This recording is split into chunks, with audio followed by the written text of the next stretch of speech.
Génesis capítulo 49, versículos 1 al 33. Las bendiciones de Jacob. Jacob llamó a sus hijos y les habló en estos términos: reúnanse para que yo les anuncie lo que les va a suceder en el futuro. Reúnanse y escuchen, hijos de Jacob, oigan a Israel su padre. Tú, Rubén, mi primogénito, mi fuerza y el primer fruto de mi vigor, el primero en dignidad y el primero en poder. Desbordado como las aguas, ya no tendrás la primacía, porque subiste al lecho de tu padre y al subir lo profanaste. Simeón y Leví son hermanos, sus cuchillos son instrumentos de violencia. Que yo no entre en sus reuniones ni me una a su asamblea, porque en su ira mataron hombres y mutilaron toros por capricho.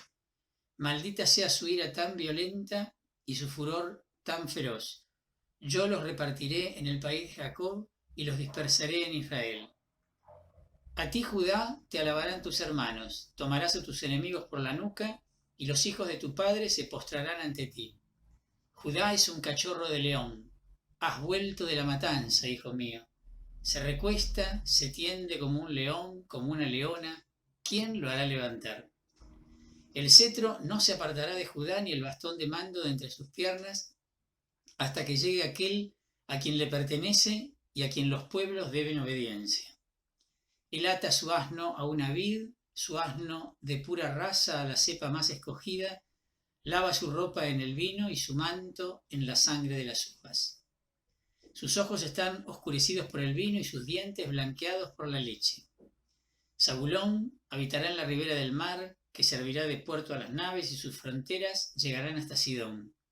Issacar es un asno vigoroso recostado entre sus alforjas. Al ver que el lugar de reposo es bueno y el país muy agradable, doblega sus espaldas a la carga y se somete a un trabajo servil. Dan juzgará a su pueblo como una de las tribus de Israel. Él es una serpiente junto al camino, una víbora junto al sendero que muerde los talones del caballo, y así el jinete cae de espaldas. Señor, yo espero tu salvación. Bandas de salteadores asaltarán a Gad, pero él a su vez los asaltará por detrás. Aser tendrá comidas deliciosas y ofrecerá manjares de reyes.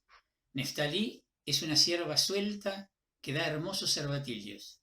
José es un potro salvaje junto a una fuente, un asno salvaje sobre una ladera.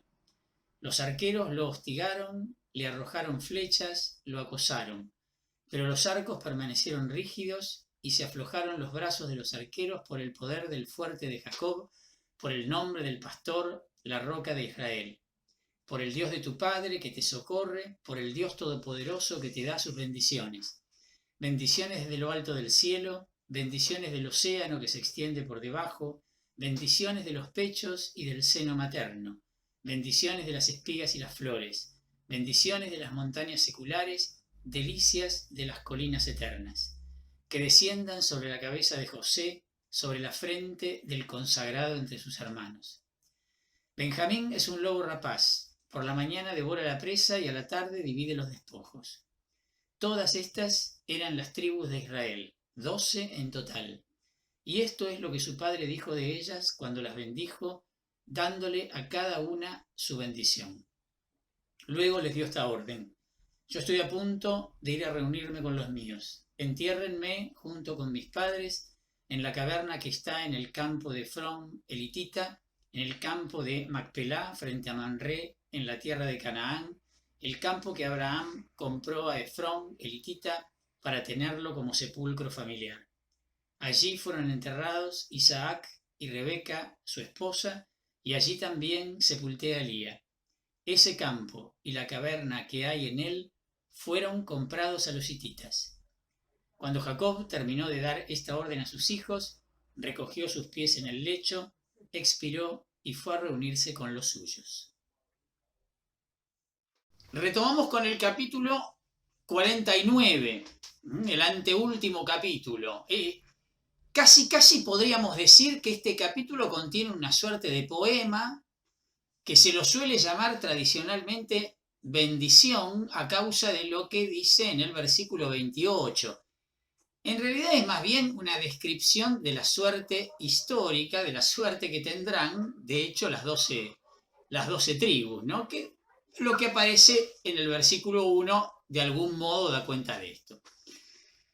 Las referencias a detalles concretos de tipo político, por ejemplo en el versículo 10 sobre el tema del poder de Judá, o de tipo geográfico, por ejemplo en el versículo 13 sobre dónde está ubicado Zabulón, indican clarísimamente que fue compuesto recién después de la conquista de la tierra. Es un texto que no es de la época patriarcal. Bueno, como lo venimos diciendo de cada uno de los textos. Lo que pasa es que acá se ve con una claridad mucho mayor. Algunos piensan que podría ser una colección de antiguos aforismos compuestos sobre modelos cananeos en la época de los jueces. Muchos lo ubican en la época de los jueces, la época de la redacción. A la que luego, en ese caso, si esto llega a ser así, se añadió en tiempos de David la sección que aparece sobre Judá, los versículos que corresponden a Judá. Si esta adición, me estoy refiriendo a la sección sobre Judá, sí puede atribuirse claramente a la tradición ya vista, los demás pasajes no se pueden asignar con certeza a ninguna de las tradiciones principales.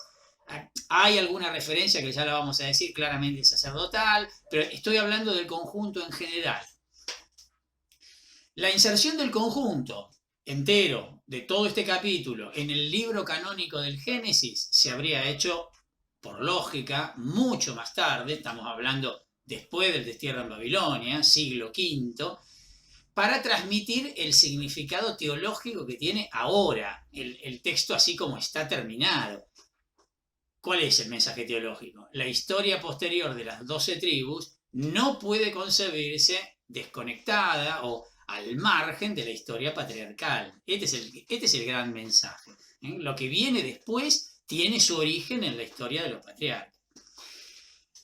El plan divino, que incluía especialmente la hegemonía de Judá, tal como ahora vamos a ver en los versículos del 8 al 12, y el importante papel que van a jugar las tribus de José, lo que vamos a encontrar entre los versículos 22 al 26, estaba revelado ya en la palabra creadora del patriarca.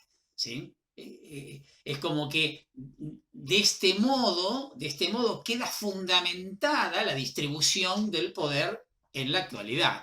Este sería el criterio, ¿no?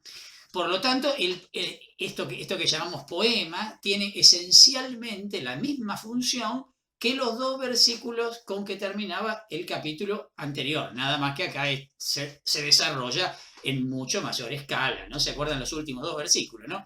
Finalmente, Israel dijo a José: yo estoy a punto de morir, pero Dios estará con ustedes y los hará volver a la tierra de sus padres. Yo por mi parte te doy una franja de tierra más que a tus hermanos, la que arrebaté a los amorreos con mi espada y con mi arco. Así terminaba el capítulo anterior. Bueno, de algún modo esto representa un desarrollo a gran escala de esos dos versículos. Bien, esto como introducción general. Vamos ahora, como hacemos siempre, a ir viendo versículo por versículo. Leo los primeros dos, 1 y 2. Jacob llamó a sus hijos y les habló en estos términos: reúnanse para que yo les anuncie lo que les va a suceder en el futuro. Reúnanse y escuchen, hijos de Jacob, oigan a Israel su padre. Un redactor, quizás el chavista, añadió esta introducción. La expresión en el futuro o en días venideros, más literalmente, aparece frecuentemente en la escatología de la literatura profética, por ejemplo en el profeta Ezequiel. Y es posible que así la haya entendido el redactor final a causa de lo que dice en el versículo 10, pero originariamente aludiría a un simple futuro lejano y nada más, no en un sentido escatológico, de fin de los tiempos. Lo que dice en prosa en el versículo 1 lo repite poéticamente en el versículo 2. Fíjense que dicen prácticamente lo mismo, ¿no? El versículo 2 es una repetición del primero. Leo 3 y 4. Tú, Rubén, mi primogénito, mi fuerza y el primer fruto de mi vigor, el primero en dignidad y el primero en poder. Desbordado como las aguas ya no tendrás la primacía, porque subiste al lecho de tu padre y al subir lo profanaste. Según la mentalidad semita, el primogénito debía tener todas las cualidades del padre. Por eso era de esperar que Rubén sobresaliera sobre sus hermanos. Era lo lógico.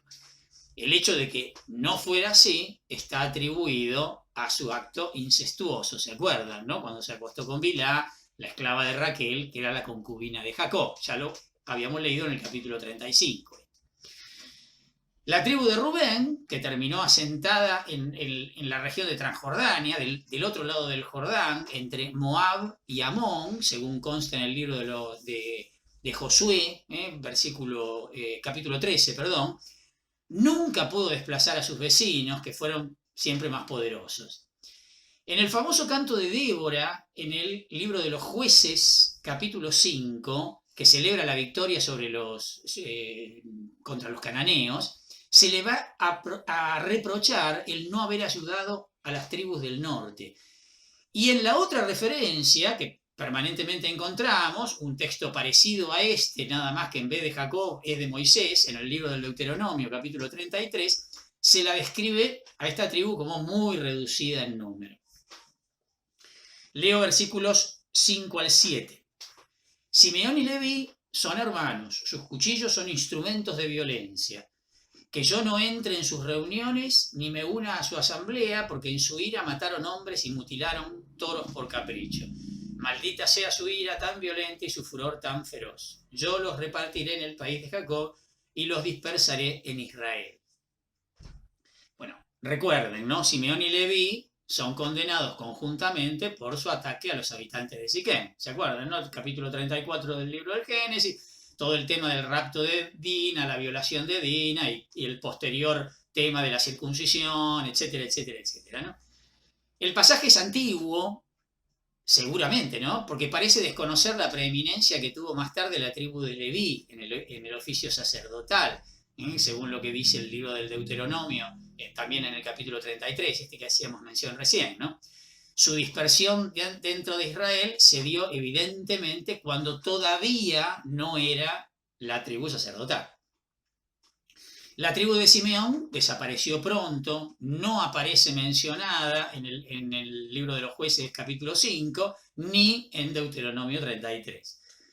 Las ciudades enumeradas en el capítulo 19 del libro de Josué como pertenecientes a Simeón son consideradas de hecho como pertenecientes a Judá en el mismo libro de Josué capítulo 15, lo que indica que probablemente la tribu de Simeón terminó siendo absorbida por la más fuerte tribu de Judá. El pasaje tiene forma de oráculo divino, se fijaron, y por lo tanto no pudo haber sido pronunciado originariamente por Jacob, ¿no? Especialmente la segunda parte del versículo 7, donde dice, yo los repartiré en el país de Jacob y los dispersaré en Israel. Acá, digamos, todo suena como que es Dios el que habla. De hecho, se está hablando de Jacob o de Israel. No es él el que habla, en todo caso, al menos en este versículo. Sigo del 8 al 10. A ti, Judá, te alabarán tus hermanos, tomarás a tus enemigos por la nuca, y los hijos de tu padre se postrarán ante ti. Judá es un cachorro de león, has vuelto de la matanza, hijo mío. Se recuesta, se tiende como un león, como una leona. ¿Quién lo hará levantar? El cetro no se apartará de Judá, ni el bastón de mando de entre sus piernas, hasta que llegue aquel a quien le pertenece y a quien los pueblos deben obediencia. Bueno, Judá es el único realmente alabado del poema. Se lo describe en unos términos que reflejan necesariamente la época de David, ¿no? Esto que decíamos al principio. La imagen del león, que aparece en el versículo 9, pudo ser sugerida por la conquista que hizo David de un santuario cananeo en donde se rendía honor a una diosa leona. Tal vez por eso sea la expresión acá de león, aunque podría interpretarse simplemente como el más poderoso entre los animales, ¿no? El versículo 10 es un tanto difícil, ya lo habíamos mencionado antes. Afirma en general la permanencia del poder hegemónico de David. La Biblia de Jerusalén y otras muchas versiones leen una expresión hebrea, siló, que aparece en el texto hebreo, que en la última parte del versículo 10, como selló. En realidad la traducción literal sería que es para él, o sea que el cetro es para él, pero esto es difícil de confirmar gramaticalmente. Es mejor, como hacen otras traducciones, dividir en dos palabras, sai y lo, que sería tributo a él, con lo que tendríamos algo parecido a hasta que le sea llevado tributo y sea suya la obediencia de los pueblos. Por eso yo les decía al principio que este versículo puede llegar a tener un carácter mesiánico como idea de fin de los tiempos, en ese sentido, ¿no? Que algunos sostienen que puede leerse de esta manera. Como sea que lo interpretemos, David sigue siendo el centro de interés. Esto es clarísimo. Sigo con los versículos 11 y 12. Él ata su asno a una vid, su asno de pura raza, a la cepa más escogida, lava su ropa en el vino y su manto en la sangre de las uvas. Sus ojos están oscurecidos por el vino y sus dientes blanqueados por la leche. Los versículos 11 y 12 describen la abundancia de la época en unos términos que van a terminar tomando claramente un sentido mesiánico. Miren lo que dice el profeta Amós en el capítulo 9, versículos 13 al 15. Digo, reconociendo la similitud, ¿no? Llegan los días, oráculo del Señor, en que el labrador seguirá de cerca al que siega y el que vendimia al que siembra.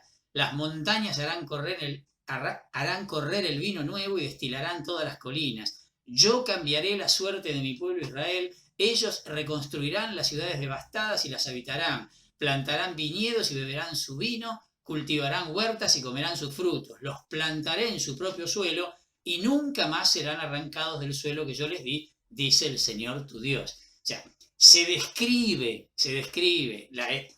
la época y la situación en torno a David, tribu de Judá, al modo como los profetas van a describir el fin de los tiempos, ¿no? El tiempo de gracia del Señor, el tiempo de salvación. Versículo 13. Zabulón habitará en la ribera del mar, que servirá de puerto a las naves, y sus fronteras llegarán hasta Sidón. La posición de Zabulón junto a la ribera del mar es una curiosidad, ya que va a terminar en el interior ubicado Zabulón. Llama la atención. Sidón está representando a toda Fenicia. Es un versículo difícil, no se entiende muy bien a dónde apunta. Versículos 14-15. Isaacar es un asno vigoroso, recostado entre sus alforjas. Al ver que el lugar de reposo es bueno y el país muy agradable, doblega sus espaldas a la carga y se somete a un trabajo servil. La alusión a Isaacar probablemente tiene una nota de burla, porque sugiere su posterior sometimiento a los cananeos. Débora, en el texto que venimos citando del libro de los jueces, capítulo 5, alaba a Zabulón y a Isaacar por su participación en la lucha contra los enemigos, en este caso contra Sisara, ¿no? Prueba de que en ese momento todavía no habían perdido su independencia, al menos en la época de los jueces todavía eran independientes. Versículos 16 al 18. Dan juzgará a su pueblo como una de las tribus de Israel. Él es una serpiente junto al camino, una víbora junto al sendero que muerde los talones del caballo, y así el jinete cae de espaldas. Señor, yo espero tu salvación. La afirmación de que Dan juzgará, y Adín en hebreo, es un juego de palabras. Quiere decir que seguirá siendo una tribu independiente capaz de administrar justicia a su pueblo. Es semejante a una serpiente, dice, porque consigue la victoria a pesar de su tamaño.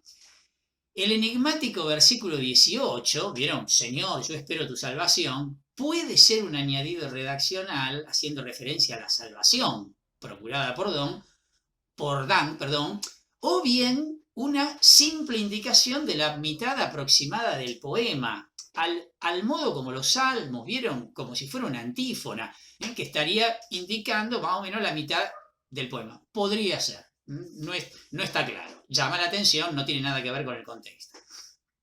Versículo 19. Bandas de salteadores asaltarán a Gad, pero él a su vez los asaltará por detrás. La tribu de Gad estaba situada en la región de Transjordania, estaba permanentemente expuesta a los ataques de las tribus nómadas del desierto, como siempre pasaba con los que estaban del lado oeste, ¿no? Tanto el libro del pueblo de Dios como la Biblia de Jerusalén reproducen la aliteración en hebreo, donde se juega 3 veces con el nombre de Gad, ¿no? Aquí aparece el tema de los salteadores que asaltarán o los asaltará. En la Biblia de Jerusalén dice: a Gad atracadores le atracan, pero él les atraca por retaguardia. O sea, conservan la repetición de la misma palabra 3 veces en el texto hebreo, en la traducción. Versículo 20. Aser tendrá comidas deliciosas y ofrecerá manjares de reyes. El territorio de Aser, en la Galilea occidental, está ubicado en un suelo sumamente fértil. La misma idea va a aparecer en el texto paralelo de Deuteronomio 33. Versículo 21. Neftalí es una cierva suelta que da hermosos cervatillos. Neftalí está situado junto al lago de Tiberíades. El texto es inseguro, no ofrece un sentido claro, no se explica por qué se la está comparando con una cierva medio salvaje, ¿no? Leo del versículo 22 al 26. José es un potro salvaje junto a una fuente, un asno salvaje sobre una ladera. Los arqueros lo hostigaron, le arrojaron flechas, lo acosaron, pero los arcos permanecieron rígidos y se aflojaron los brazos de los arqueros por el poder del fuerte de Jacob, por el nombre del pastor, la roca de Israel, por el Dios de tu Padre que te socorre, por el Dios todopoderoso que te da sus bendiciones. Bendiciones desde lo alto del cielo, bendiciones del océano que se extiende por debajo, bendiciones de los pechos y del seno materno, bendiciones de las espigas y las flores, bendiciones de las montañas seculares, delicias de las colinas eternas, que desciendan sobre la cabeza de José, sobre la frente del consagrado entre sus hermanos. Impresionante lo que se dice de José, ¿eh? José es el único hijo realmente bendecido por Jacob.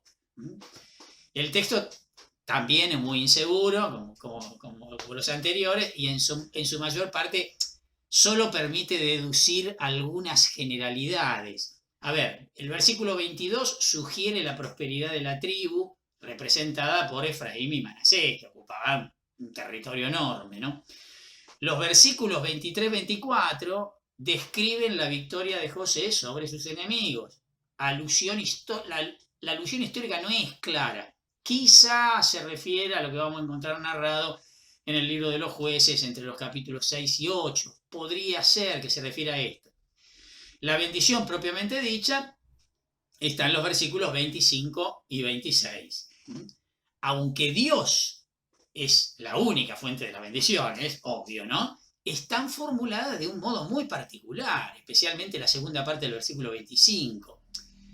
Cada uno de los elementos que aparecen acá y que van a aparecer también en Deuteronomio 33 como fuente de bendición, se corresponden con deidades del panteón ugarítico.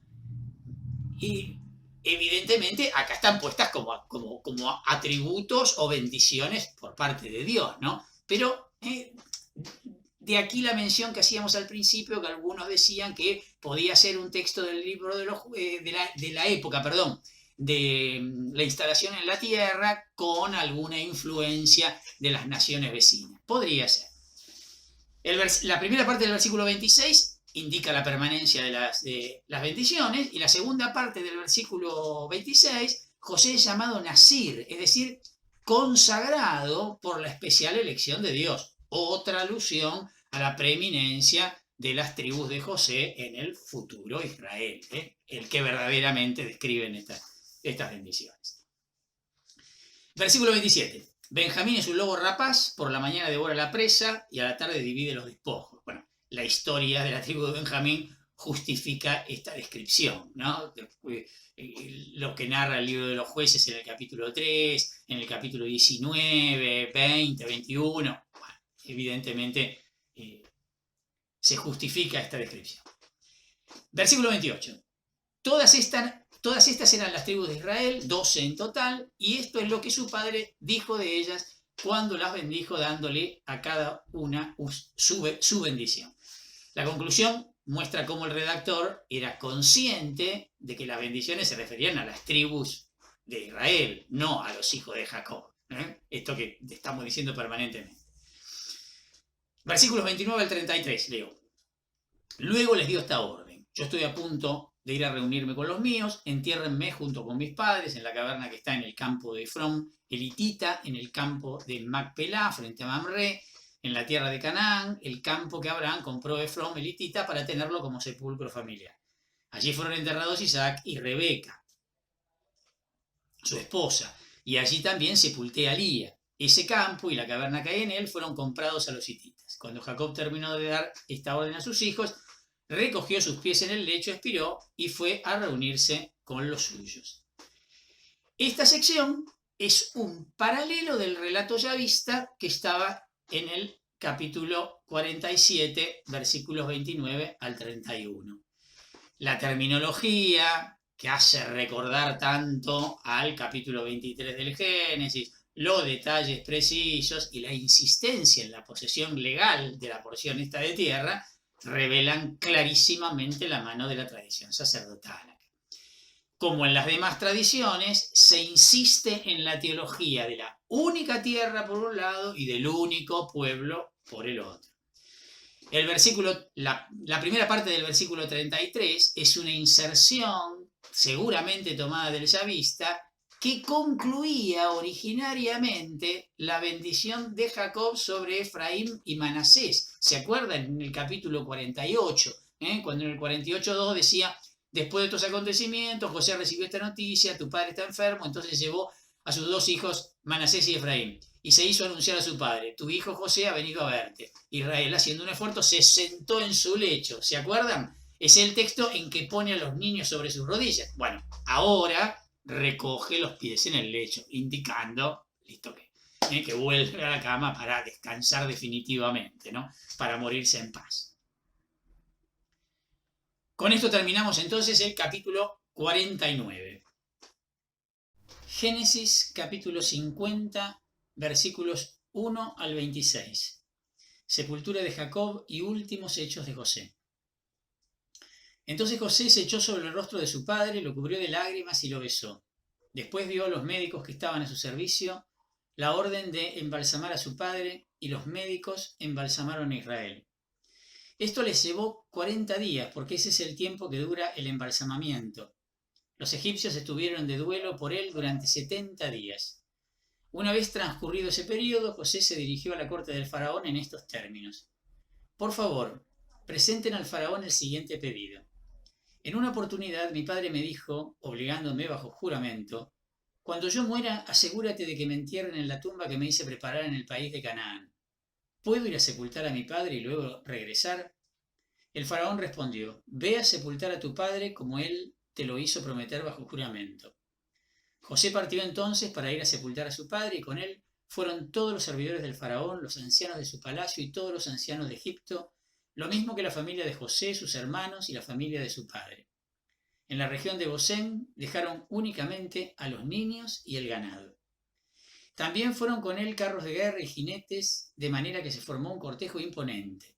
Al llegar a Gorén Jaatad, que está al otro lado del Jordán, celebraron las exequias con gran solemnidad, y José estuvo de duelo por su padre durante 7 días. Los cananeos, habitantes del país, al ver los funerales de Gorén Jaatad, dijeron: este es un funeral solemne de los egipcios. Por eso aquel lugar, que se encuentra al otro lado del Jordán, se llamó Abel Misraim. Los hijos de Jacob hicieron con él todo lo que les había mandado. Lo trasladaron a Canaán y lo sepultaron en el campo de Macpelá frente a Mamre, el campo que Abraham había comprado a Efrón el hitita para tenerlo como sepulcro familiar. Y después de sepultar a su padre, José regresó a Egipto en compañía de sus hermanos y de todos los que habían ido a dar sepultura a su padre.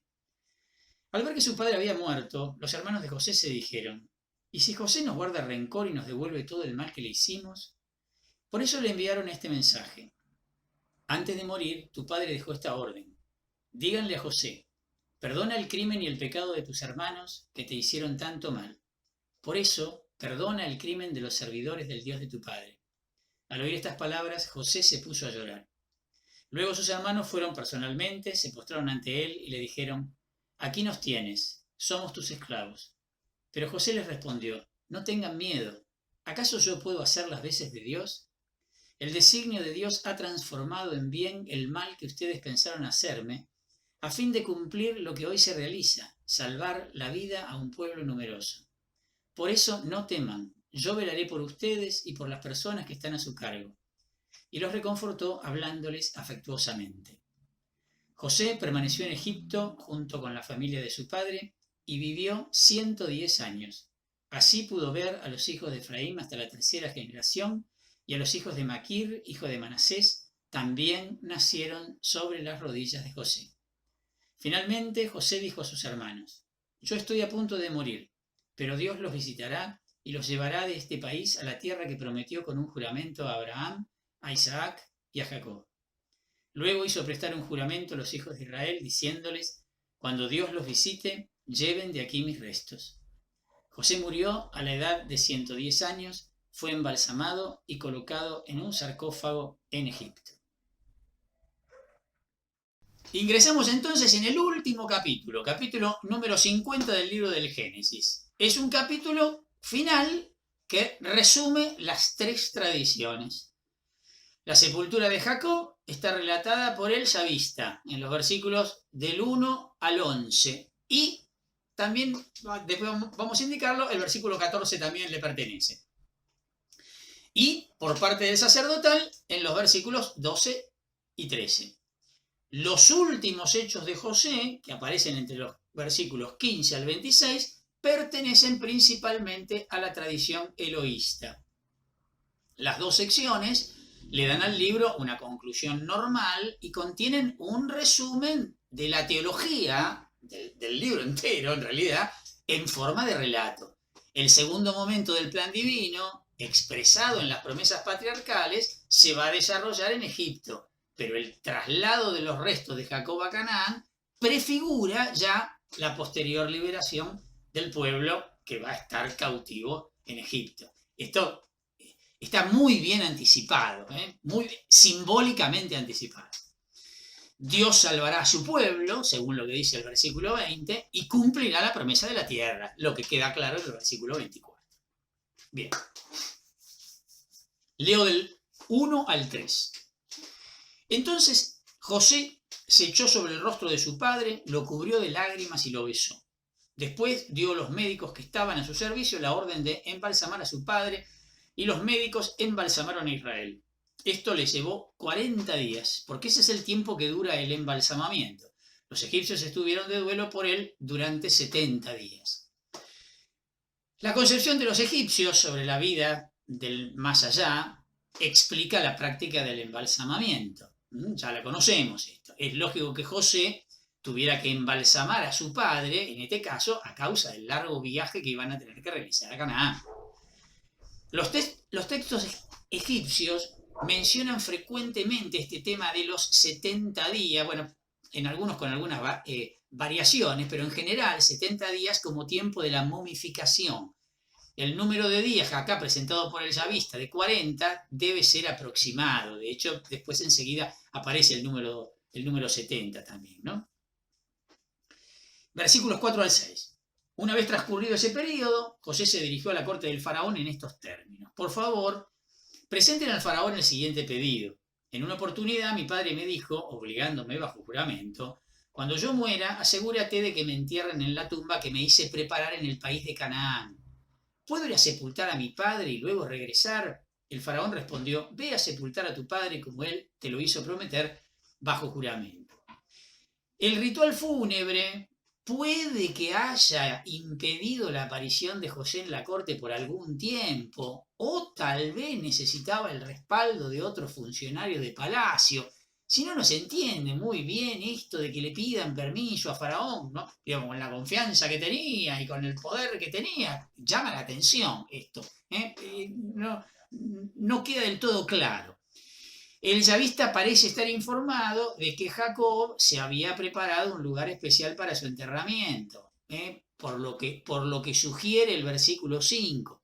Acuérdense que cuando transitábamos el capítulo 47 ya habíamos hecho referencia a esto, que había como dos tradiciones. La tradición sacerdotal, que va a querer insistir a toda costa que Jacob va a terminar enterrado en la cueva de Macpelá junto con el resto de los patriarcas. Pero había una tradición dando vuelta por ahí que más bien por ahí Jacob quería ser enterrado en donde había sido enterrada Raquel, ¿se acuerdan? En Efratá, cerca de Belén. Y es raro el tema, es raro el tema. Y acá queda consignada esa rareza. Sigo, versículos 7 al 9. José partió entonces para ir a sepultar a su padre, y con él fueron todos los servidores del faraón, los ancianos de su palacio y todos los ancianos de Egipto. Lo mismo que la familia de José, sus hermanos y la familia de su padre. En la región de Gosén dejaron únicamente a los niños y el ganado. También fueron con él carros de guerra y jinetes, de manera que se formó un cortejo imponente. Bueno, con la viveza acostumbrada, que ya nos tiene acostumbrado el yavista, describe la procesión fúnebre de manera grandilocuente, ¿no? Los carros de guerra, además de darle a la procesión mayor solemnidad, servirían también de protección a lo largo del camino. Al llegar a Goren Haatad, versículos 10 y 11. Al llegar a Goren Haatad, que está al otro lado del Jordán, celebraron las exequias con gran solemnidad, y José estuvo de duelo por su padre durante 7 días. Los cananeos habitantes del país, al ver los funerales de Goren Haatad, dijeron: este es un funeral solemne de los egipcios. Por eso aquel lugar, que se encuentra al otro lado del Jordán, se llamó Abel Mizraim. Tanto Goren Haatad, que sería la era de Atad, como Abel Mizraim, nos son desconocidos, no sabemos con qué localidad identificarlo. Como recién dijimos en el versículo 5, el yavista parece suponer un lugar especial para el enterramiento de José, distinto al que va a venir más adelante. De acuerdo con nuestro pasaje, este lugar estaría ubicado en la región de Transjordania. Es el único dato que tenemos. Más que eso no podemos precisar. Al parecer se omitió el relato yavista sobre el enterramiento, no aparece el enterramiento propiamente dicho, para dar lugar al relato sacerdotal que va a venir en los versículos 12 y 13.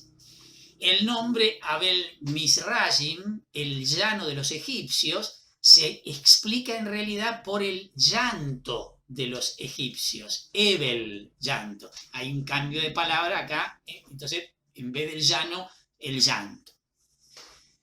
Llegamos entonces sí a los versículos 12 y 13. Fíjense lo que dicen. Los hijos de Jacob hicieron con él todo lo que les había mandado. Lo trasladaron a Canaán y lo sepultaron en el campo de Macpela, frente a Mamre, el campo que Abraham había comprado de Efrón elitita para tenerlo como sepulcro familiar. La tradición sacerdotal no se podía perder esto, y acá está, los versículos clarísimamente pertenecen a la tradición sacerdotal y concluyen el relato del capítulo anterior, del capítulo 49, entre los versículos 28 al 32, que también eran de esta tradición.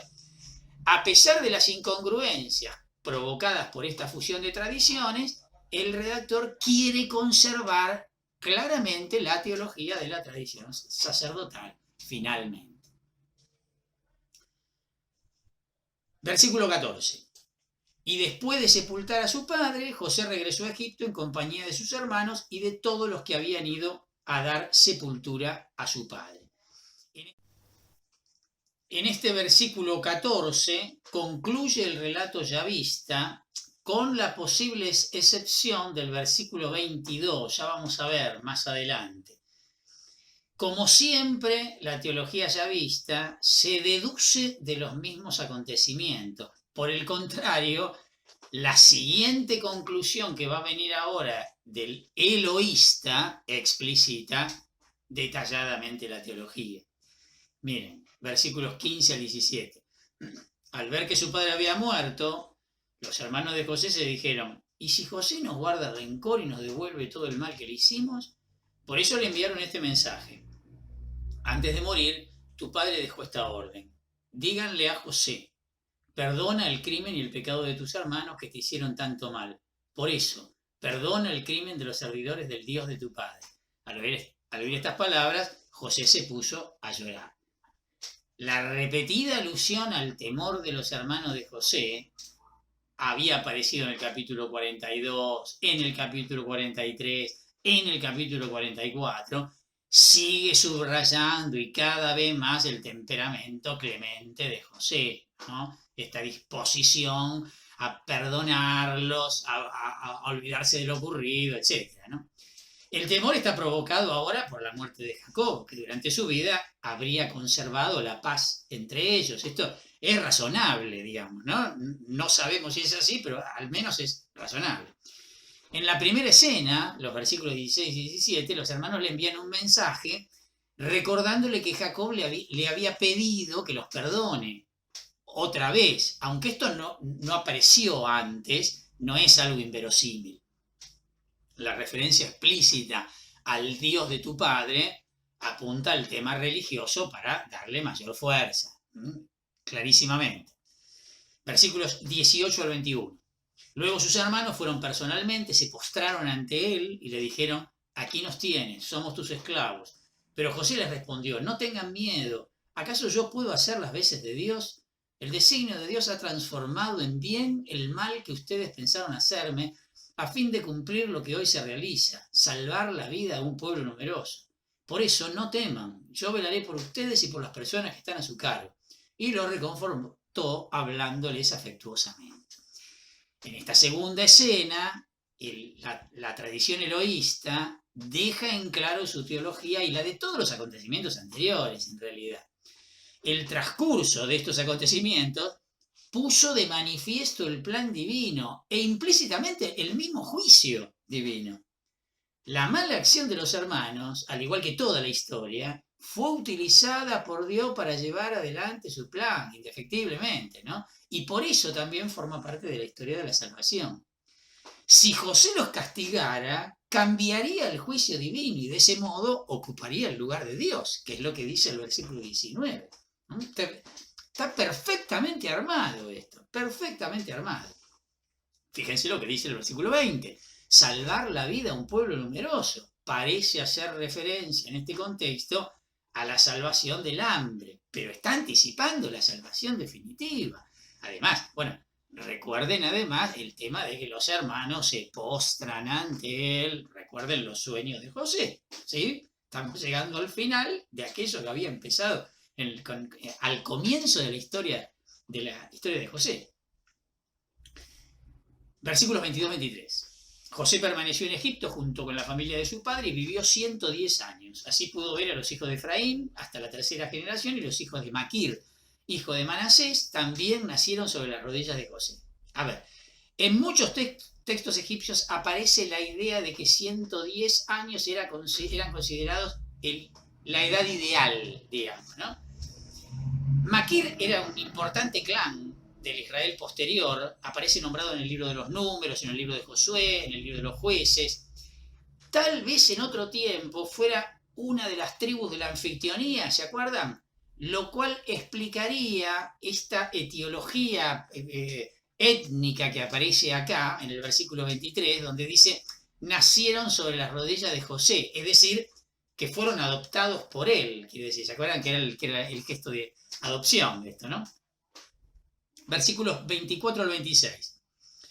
Finalmente José dijo a sus hermanos, yo estoy a punto de morir, pero Dios los visitará y los llevará de este país a la tierra que prometió con un juramento a Abraham, a Isaac y a Jacob.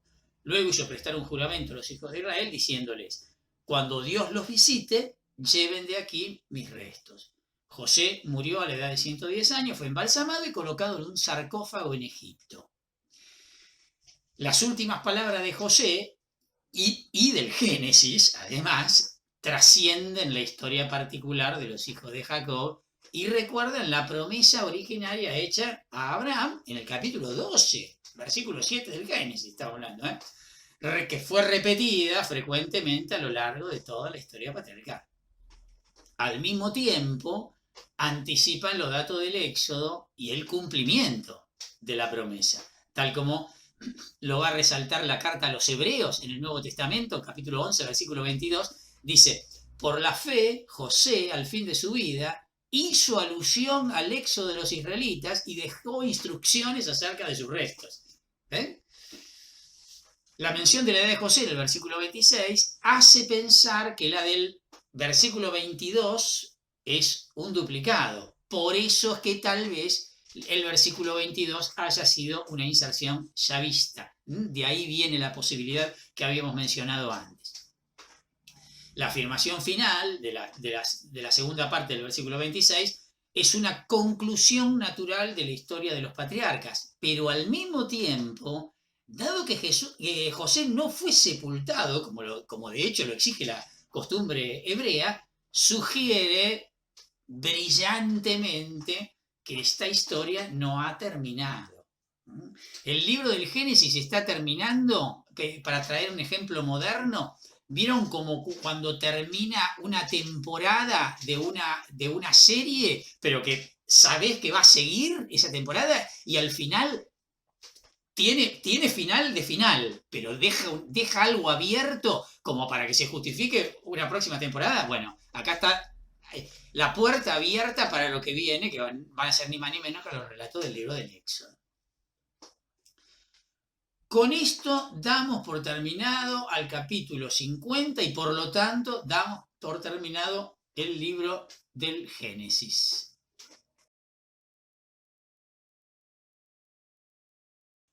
Arranco por este mapa para tener una visión muy de conjunto. Este es un mapa actual, es un mapa satelital, el que aparece en el Google Maps. Acá tienen un escenario amplísimo. Va mucho más allá de lo narrado en la Biblia. Digamos, las narraciones que estuvimos transitando ocurren en el centro de este mapa, propiamente hablando. Pero lo quiero mostrar para que vean qué es lo que hay alrededor. Miren dónde está Irán, Arabia Saudita, Irak, Siria, arriba está Turquía en el norte, lo que antiguamente se llamaba Asia Menor. Claramente se ve el delta del Nilo en Egipto, lo que sería, como más de una vez yo mencioné, la cabecera del Mediterráneo, donde está Líbano, Jordania, Israel.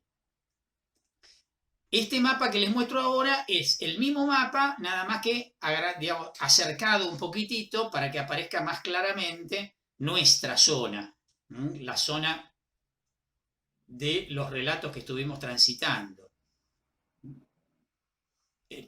Voy a ir al otro mapa, es el mapa político actual, que deja bien claro la situación de Israel hoy. Israel es lo que está en amarillo. Fíjense, tanto Cisjordania, que es esta zona de acá, West Bank, lo que está del lado oeste del río Jordán, es una zona que todavía está en disputa, lo mismo que la Franja de Gaza. Son territorios que están en disputa. Después sí, claramente lo tiene Egipto al oeste, junto con el mar Mediterráneo, tiene al norte al Líbano, que acá que apenas aparece, y al este tiene a Siria y a Jordania. Estos son los límites políticos del Israel actual.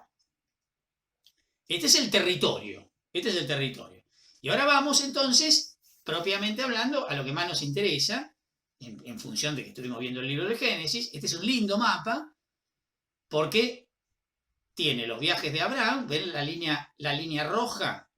Abraham supuestamente, una tradición, ubica el nacimiento de Abraham en Ur, ahí en Caldea.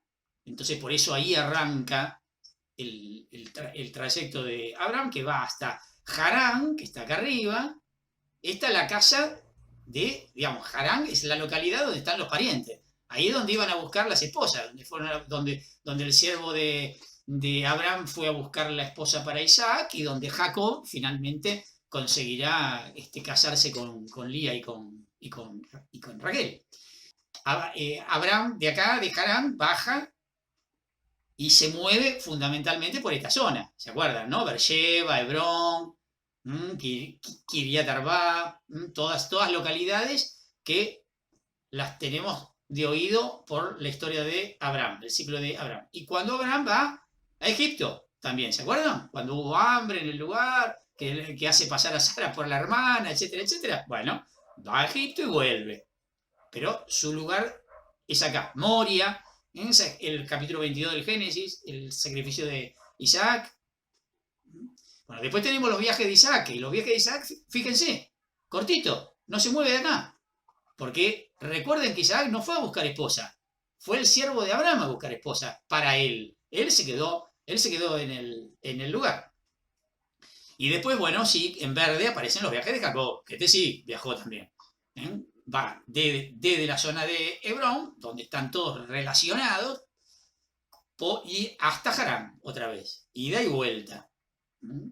Pero hay un pasaje también por la Transjordania, digamos. Jacob va del otro lado del Jordán. Ahora lo vamos a ver en el próximo, que es este mismo mapa, pero un poquitito más acotado.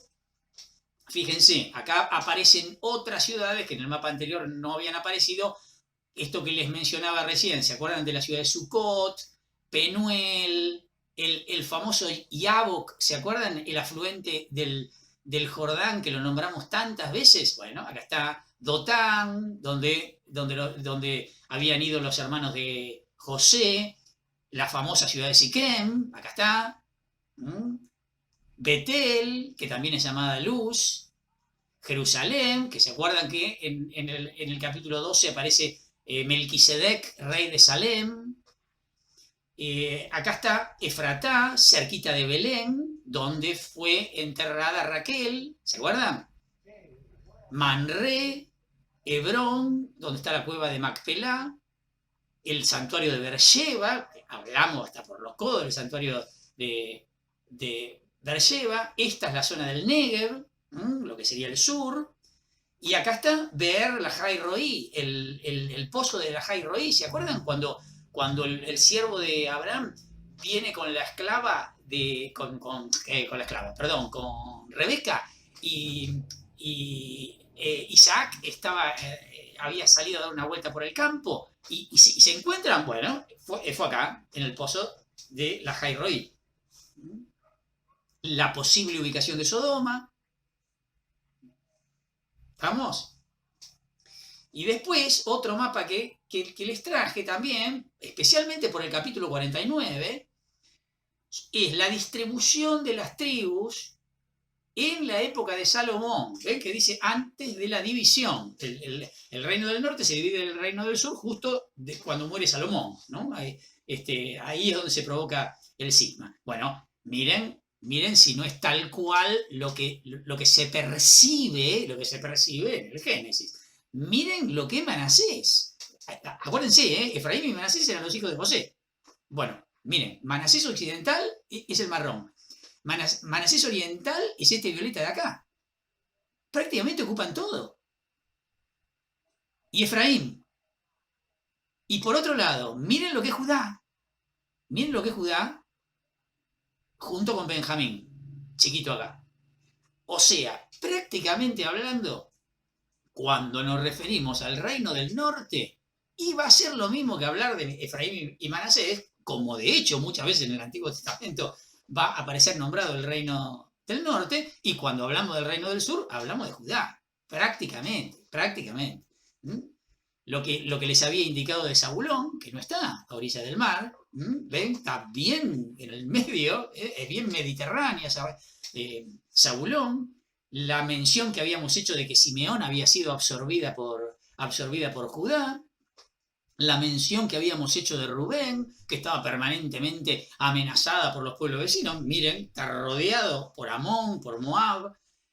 Miren dónde está Edom. ¿Se acuerdan de Edom, no? Que eran los descendientes de Esaú. Bueno, acá hay un claro esquema de la distribución de poder que está justificada en el capítulo 49 del libro del Génesis.